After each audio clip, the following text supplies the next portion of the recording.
সালের 10 আগস্ট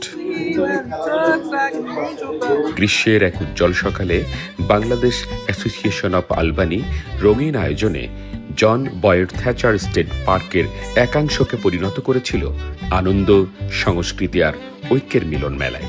আমি অত্যন্ত খুশি যে Bangladesh association of Albani new York এবার দ্বিতীয়বারের মতো এই অনুষ্ঠানটা, পিকনিক এবং সাংস্কৃতিক অনুষ্ঠানটা করতে পেরে সকলের সহযোগিতা আমরা পাইছি। যাদেরকে নিয়ে এই অনুষ্ঠানটা আমরা করছি, আমার বন্ধুবান্ধব এবং কলিগ, আমার টিম মেম্বার, সবাইরে আমি আন্তরিক অভিনন্দন জানাই, সবাইরে আন্তরিক শুভেচ্ছা জানাই। আর শুভেচ্ছা জানাই স্পেশালি যারা আজকে আমাদের ডাকে সাড়া দিয়েছেন, এত বড় একটা আয়োজন আমরা করতে পারছি। আমাদের এই বাংলাদেশি কমিউনিটিতে অনেক রকমের প্রোগ্রাম হয়, আমরা যেটা বাংলাদেশে থাকতে খুব কম আমরা এটা এনজয় করেছি। এখানে সবাই খুব অতিথি পরায়ণ, সবাই সবার বাসায় যেতে পছন্দ করে, সবার সাথে মিশতে পছন্দ করে। এটা আমরাও খুব বাংলাদেশে এতটা না করলেও এখানে আসার পরে এটা আমরা খুব এনজয় করি। যারা আসলে পেছনে থেকে পরিশ্রম করছে, আমি বলবো যে এটা আসলে তাদের একটা অনেক বড় মহৎ উদ্যোগ, কারণ তাদের এই প্রয়াস ছাড়া আমরা এখানকার যে বাঙালি কমিউনিটি আছে আমরা হয়তো মিট আপ করতে পারতাম না। এই মিলন মেলাটা পিকনিক নাম হোক আর যাই হোক, সবার জন্য আসলে একটা নতুন করে ইন্টিমেসি হওয়ার একটা অনেক বড় সুযোগ সৃষ্টি করেছে। আপনারা সবাই জানেন নিউ ইয়র্কের পরে আলবানি হচ্ছে সবচেয়ে বাঙালি অধ্যুষিত এরিয়া। এখন এখানে অনেক আমরা খুব এনজয় করতেছি, আয়োজনটা খুবই ভালো ছিল, চমৎকার আয়োজন। আসলে এবছর আমি একটু বিজি ছিলাম, খুব একটা করতে পারিনি। তো আমাদের মুক্তাদির খান মধু ভাই উনি যথেষ্ট কষ্ট করেছেন এবং এই সমস্ত পিকনিকের আয়োজন উনি নিজেই একাই করেছেন বলতে গেলে। আমার খুব ভালো লেগেছে, প্রচুর লোক এসেছে এখানে। শুরু থেকেই হাসি আর উচ্ছ্বাসে ভরেছিল গ্রীষ্ম দুপুরের ছায়াময় সবুজ প্রান্তর। পরিবার, বন্ধু আর শুভানুধ্যায়ীরা মিলেছিল একসাথে, আর শিশুদের হাসি খেলায় যেন ছড়িয়ে দিয়েছিল প্রাণের আবেশ। কয়েকদিন আগেও এই পাহাড়েই আমরা এসেছিলাম। পাহাড়ে এই নির্জন পরিবেশে একটা বাঙালিদের কোলাহল, বাঙালিদের মেলা, এটা খুবই একটা আনন্দদায়ক, যার জন্য সেই নেশাতে আজকেও আবার এলাম।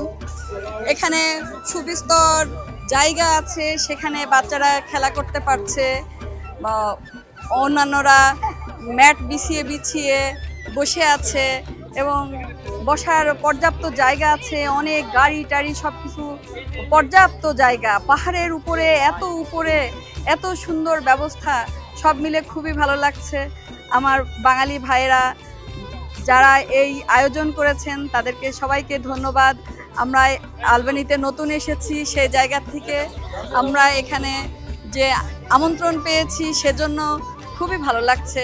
আমি মনে করি এটা ব্যাপকভাবে এবং সমষ্টিগতভাবে এই প্রোগ্রামগুলি হলে আমাদের পরবর্তী প্রজন্ম যারা, তারা বাঙালি এবং বাংলাদেশের যে একটা বন্ধন এবং সংস্কৃতি, এই জিনিসটা তারা বুঝতে পারবে।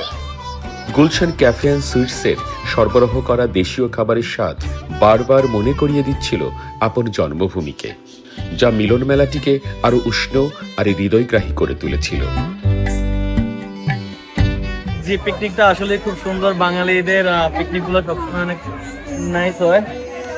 দেখি বাকিতে কি হয়, সামনে তো অনেকগুলো আয়োজন আছে না। এটা শুধুমাত্র বনভোজনের মধ্যে সীমাবদ্ধ নয়, এটা হলো আমাদের বাংলাদেশি বা বাংলা ভাষাভাষী মানুষদের একটা মিলন মেলা। কারণ আমরা সুদূর প্রবাসী, কিন্তু আমরা চাইলেই অনেক কিছু করতে পারি না, কিন্তু এরকম আয়োজন হলো আমাদের একটা আত্মার খোরাক, যেটা আমরা সারা বছর সঞ্চয় করি আমাদের পরিবার, আমাদের ফ্রেন্ডদের সাথে। এই মুহূর্তগুলো আমরা ভাগাভাগি করে নিই এবং আমরা অপেক্ষা করি আবার কবে বছর ঘুরে এই আনন্দের মুহূর্তটা আসবে। আর এটা আমার কাছে একটা ঈদের আমেজ মনে হয়, যে আমরা দেশে বসে যেভাবে ঈদের একটা আমেজ অনুভব করতাম, সেটা কিন্তু প্রতি মুহূর্তে আমি সেটাই অনুভব করি ভাইয়া। আমরা চাই প্রতি বছরের ন্যায় এবছরও যেভাবে আমাদের পিকনিক হয়েছে এবং প্রতি বছর এইভাবে থাকবে। বাঙালি কমিউনিটি যেই কমিউনিটিগুলো আছে, প্রত্যেকটা কমিউনিটি আমাদের মতো করে এভাবে অনুষ্ঠান করতেছে, এটা আমরা স্যাটিসফাই। আমরা চাই সবাই এভাবে অনুষ্ঠান করুক, সবাই আমাদের আসুক, সবাই আনন্দ উপভোগ করুক, আমরা সবাই এনজয় করি, সবার অনুষ্ঠান সবাই আমরা একসাথে মিলে সবকিছু করতে চাই। সূর্য পশ্চিমে হেলে পড়তেই শুরু হয় দিনের মূল আকর্ষণ সাংস্কৃতিক অনুষ্ঠান। জনপ্রিয় শিল্পী শেখ নীলিমা শশী, আফজাল হোসেনের কণ্ঠে পরিবেশিত হয় সময়ের সেরা সব গানগুলো।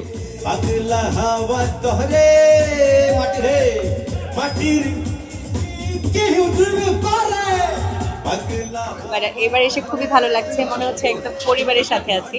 খুবই নিট অ্যান্ড ক্লিন, বের হলে আমার কাছে মনে হচ্ছে বাতাসটা হচ্ছে খুবই মানে কোনো পলিউশন নাই। নিউ ইয়র্কও খুব বেশি যে পলিউটেড সেটা বলবো না। I love new York city তো অবশ্যই ভালো লাগে।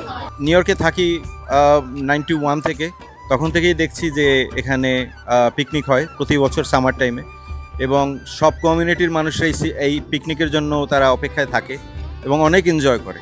এবং এখন নিউ ইয়র্ক সিটিতে বলেন বা আলবানিতে অনেক বড় কমিউনিটি গ্রো হয়েছে। সো হ্যাঁ, this is very enjoyable moment. এই পিকনিকগুলো যে হয় এতে সবাই খুব এনজয় করে। So yeah, it's a moment that we always wait for. Yeah, এই যে picnic, this is a social gathering.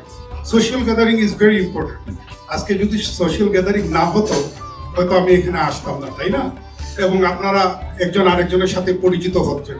আমি জানি অনেকগুলো পিকনিক হচ্ছে, অনেক মানুষ বাড়তেছে, সেটা আমাদের গৌরব। কিন্তু এরপরেও নেক্সটে যে আমাদের যে জিনিসগুলো করতে হবে সেটা হলো এখানে যে আমাদের existence, we are immigrant but we are citizen of this country, we have a voice and we have to create this voice. So make sure that any Bangladeshi who are going up here, who moved here, that the political party or the government, they know we are a huge community. We have like 6,000-7,000 population here. So we should have a voice, and also at the same token, we are improving in the business. As you know, Shahjahan Bhai has 3 businesses, and there are many businessmen are here. Also, we have many doctors, engineers. But we have to keep this. The thing is that we are first generation, right? So আমরা বাবারা মারা অনেক কষ্ট করতেছি। কেন কষ্ট করতেছি? যে আমাদের বাচ্চারা যাতে ভালো করে, ইন ফিউচার যে আমাদের বাচ্চারা যাতে এই দেশের রিপ্রেজেন্টেশন করে। আমি আপনাদের সবাইকে অসংখ্য ধন্যবাদ জানাচ্ছি এবং কিপ দ্য গুড ওয়ার্ক। একটা জিনিস মনে রাখবেন, community building is very important. এটি শুধু একটি পিকনিক ছিল না, বরং এটি ছিল প্রজন্ম থেকে প্রজন্মে সংস্কৃতির সেতু বন্ধন আর অভিবাসী জীবনের ভিড়ে আপন পরিচয় ধরে রাখার অঙ্গীকার।